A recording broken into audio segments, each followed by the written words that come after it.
श्री अरविंद कुमार शर्मा जी।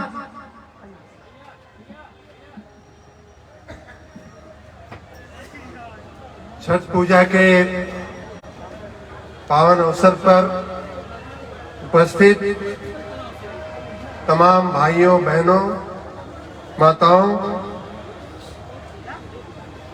उत्तर प्रदेश के विभिन्न जिलों से, हमारे पड़ोसी राज्य बिहार के कई स्थानों से, लखनऊ शहर के तमाम स्थानों से आए हुए हमारे सभी श्रद्धालुगण और मंच पर उपस्थित यहाँ के लोकप्रिय विधायक माननीय श्री नीरज वोरा जी, भाभी श्रीमती बिंदु वोरा जी,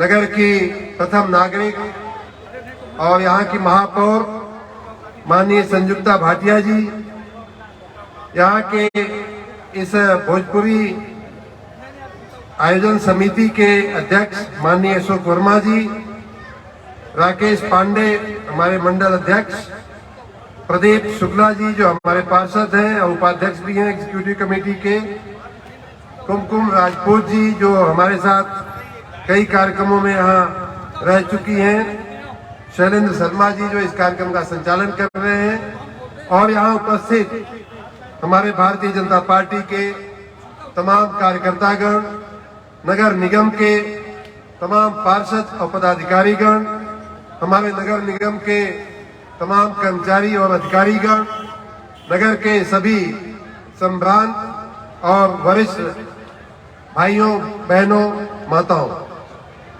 हमारे साथ बोलिए छठ मैया की, छठ मैया की।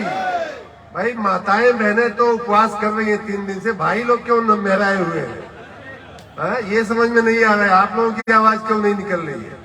हमको लगता है ये आपकी आवाज इसलिए नहीं निकल रही है कि आपके सामने एक बहुत बड़ी चुनौती माताओं बहनों ने खड़ी कर दिया कि 3 दिन भूखे रह सकती है और आप जो है 3 घंटे में टाई फिस हो जाते हैं।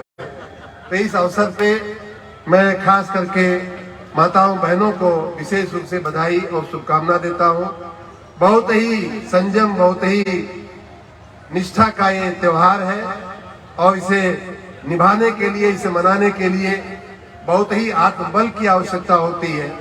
हमारे कई परिचित लोग हैं, हम नाम डिटेल में नहीं जाएंगे, लेकिन मैं 3-4 साल से सुन रहा हूँ, लोग कहते हैं सोच रहा हूँ इस बार मैं भी रह लूँ, सोच रही हूँ मैं भी रह लूँ, लेकिन जब जैसे जैसे त्योहार नजदीक आता है वैसे वैसे पैर के नीचे से जमीन खिसकती जाती है कि नहीं रहने देते हैं। बड़ा कठिन काम है।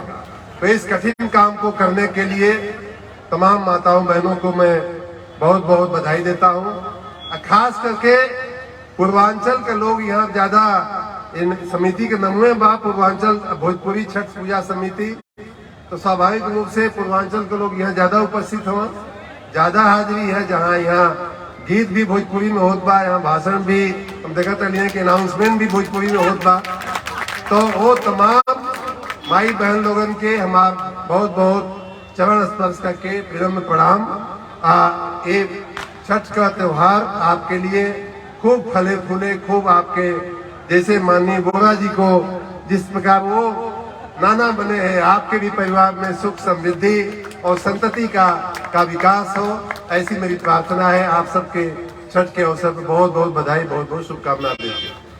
छठ का जो पर्व है हमके ऐसा लगा था, हम 3-4 साल से हम एक पर्व से जुड़ल है, हमके ऐसा लगा था कि छठ माई का तो पूजा है ये है, सूर्य भगवान का तो पूजा है ये है, लेकिन सूर्य भगवान जो है वो हमारे पूरी प्रकृति को का वो प्रतिनिधित्व करते हैं। सूर्य की जो पूजा है, सूर्य की जो उपासना है, वो आप जानते ही हैं कि हमारे ग्रंथों में, हमारे शास्त्रों में ऐसा कहा गया है कि वो आदि देव है।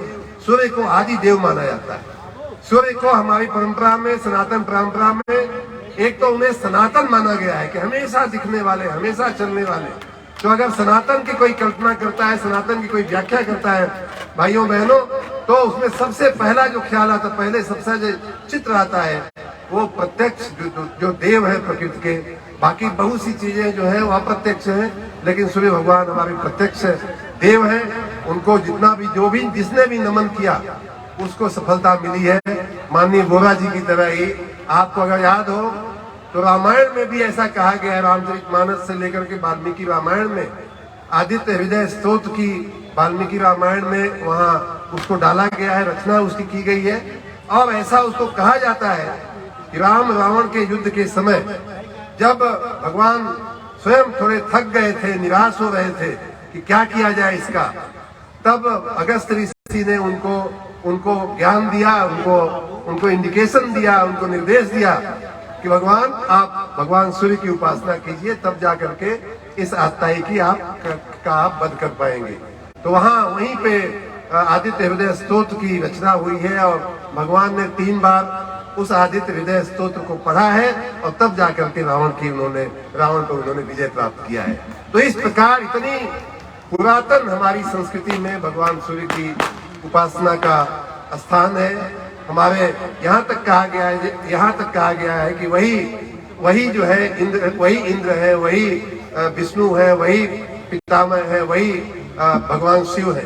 एस ब्रह्मा च विष्णु च शिव स्कंद प्रजापति। सब कुछ में अगर सारे हमारे करोड़ों देवी देवताओं को एक जगह अगर देखना हो तो भगवान सूर्य की उपासना का स्थान है हमारे शास्त्रों में। और ये इसीलिए ये होता है सभी देवी देवताओं का क्योंकि पूजा करने के बजाय भगवान सूर्य की पूजा कर लिया जाए तो पर्याप्त मानी जाती है। इतना ही नहीं, मैं कई साल से छठ के पूजा में स्वयं तो मैंने जैसा कहा कि मेरी हिम्मत नहीं पड़ती है 4 दिन इस तरह का करने का, लेकिन मैं इसका अध्ययन जरूर कर रहा हूँ। मैं गुजरात था तब भी वहाँ हमारे कई अधिकारी मित्र जो बिहार से संबंध रखते थे, यहाँ पूर्वांचल से संबंध रखते थे, उन सब को मैंने देखा है, गया भी हूँ, शामिल भी हुआ हूँ। मुझे ऐसा लगता है कि जो सूर्य की पूजा तो है ही है, लेकिन जो प्रकृति के 5 तत्व माने जाते हैं, जो 5 तत्व बोलते हैं, जिनको कहा गया है 5 तत्व मिल रचा शरीरा, तो क्षिति जल पावक गगन समीरा 5 तत्व मिल रचा शरीरा, ऐसा कहा गया है हमारे शास्त्रों में। शरीर भी उन्हीं 5 तत्वों से बना। जो भी ब्रह्मांड में दिखता है, स्थूल में जो दिखता है वो 5 तत्वों से मिलकर के बना हुआ है। तो ये 5 तत्वों की भी पूजा है। क्षिति मतलब धरती में बैठकर धरती के सानिध्य में उनकी बेदी बना करके, मिट्टी की बेदी बना करके पूजा की जाती है। तो पहला तत्व हो गया क्षिति मतलब धरती। जल के सानिध्य में पूजा होती है, जल के बीच में पूजा होती है, जल में खड़े रह करके बैठ करके पूजा होती है। तो दूसरा तत्व हो गया जल। पावक अग्नि जलाते हैं, वहाँ धूप जलाते हैं, वहाँ दिया जलाते हैं, तो अग्नि का भी वहाँ उपस्थिति हो जाती है। गगन और समीर, गगन खुले हुए आसमान में पूजा होती है, नदी के किनारे जलाशयों के किनारे पूजा होती है, गगन भी वहाँ उपस्थित है। और समीर जहाँ खुलापन होगा वहाँ स्वाभाविक रूप से वायु तत्व भी होगा। तो इस प्रकार प्रकृति की इतनी सामूहिक एक जगह पे एक इतना कंसंट्रेटेड ढंग से जो पूजा होती है, तो ऐसा भी कहा गया है हमारी प्रकृति में, हमारे शास्त्रों में, हमारे ग्रंथों में, कि जो हम और आप जो स्थूल दिखते हैं, हमारा जो चाहे नतनी भाई लोग है, चाहे नाती भाई लोग है, चाहे पुरुष भाई लोग है, चाहे स्त्री भाई लोग है, चाहे मेज होके, चाहे कुर्सी होके, ये सब स्थूल है और प्रकृति के जो 5 तत्व हैं उनसे बना हुआ है। लेकिन अगर प्रकृति की कोई मूल प्रकृति की पूजा अगर मन से कर दे तो प्रकृति जो है उस चीज का आकार लेकर के आपकी गोदी में उसको बैठा देती है, आपके हाथ में उसको उस चीज को रख देती है। जैसे माननीय वोरा जी को और माननीय बिंदु वोरा जी को जिस प्रकार से अपने नतनी की उपलब्धि हुई। तो इस प्रकार बहुत ही दिव्य, बहुत ही पुण्य मित्रों ये पर्व है। इसका वर्णन कर पाना बड़ा मुश्किल है, बहुत ही असंभव है। इस अवसर पे, इस पावन अवसर पे, इस सौभाग्यपूर्ण वातावरण में हमें भी आपने शामिल किया, इसके लिए मैं बहुत बहुत धन्यवाद देता हूं। और विशेष रूप से अपने पूर्वांचल के भाइयों बहनों की ओर से भी मैं देखा ही यहाँ जो ना भोजपुरी या अवधी दोनों का मिश्रण हो गया। हम लोग, आप लोग भोजपुरी बोले वाला, यहाँ जो बैठा हुआ बहुत से लोग ही अवधी बोले वाला, अवध में रहे वाला, तो भोजपुरी या अवधी का बहुत अच्छा मिश्रण यहाँ हो गया। इतना ही नहीं, लखनऊ की जो तहजीब है, लखनऊ का जो अंदाज है और पूर्वांचल की जो अंगड़ाई है, मैं देख रहा था कि कूद कूद करके जो स्टेज पे यहाँ जो गीत गाया जा रहा था, वो है पूर्वांचल की पहचान माननीय गोरा साहब। वो हमारे गाजीपुर, मऊ और भोजपुरी क्षेत्र की, यूं कह लीजिए बिहार तक के भोजपुरी क्षेत्र की वो पहचान है। तो इन दोनों का भी लखनऊ में बड़ी शराफत से लोग डांस भी करेंगे तो थोड़ा अदब से और बड़ा शर्मा करके करते हो, उसमें मजा नहीं आता है। मजा तो तब आता है जब यहाँ भोजपुरी गाते हुए आधा छत जो है छत छू ले गायक, तब जाके मजा आता है। तो मैं मानता हूँ कि आज पूरी रात आपको माननीय गोरा जी और उनकी वर्मा जी की जो भोजपुरी समिति है, छठ समिति है, वो आपको ये आनंद भी दिलाएगी। देखिए, सभी कर्मों का जो फल है, सच पूछिए तो आनंद है। भगवान किसी का आशीर्वाद देते हैं, बड़े लोग पहले जो आशीर्वाद देते हैं, तो लड़ाई झगड़ा होता है तो ठीक है, विजयी भव की बात अलग बात है, लेकिन कल्याण में कल्याण जो होता है, कल्याण जो एक शब्द है, या आनंद हो, बहुत से लोग बोलते हैं आनंद हो महाराज, पंडित जी लोग खास करके बोलते हैं आनंद हो महाराज। तो आनंद और कल्याण ऐसे हमारी संस्कृति और परंपरा के शब्द हैं जो बड़ी तपस्या के बाद, बड़े दिनों के बाद कई बार आदमी उसकी सुखानुभूति करता है। तो आपको इस आनंद की, कल्याण में वातावरण में उस आनंद की भी आज पूरी रात मैं मानता हूँ कि यहाँ माँ गोमती के तट पर सानिध्य में उनके आपको अनुभूति होगी।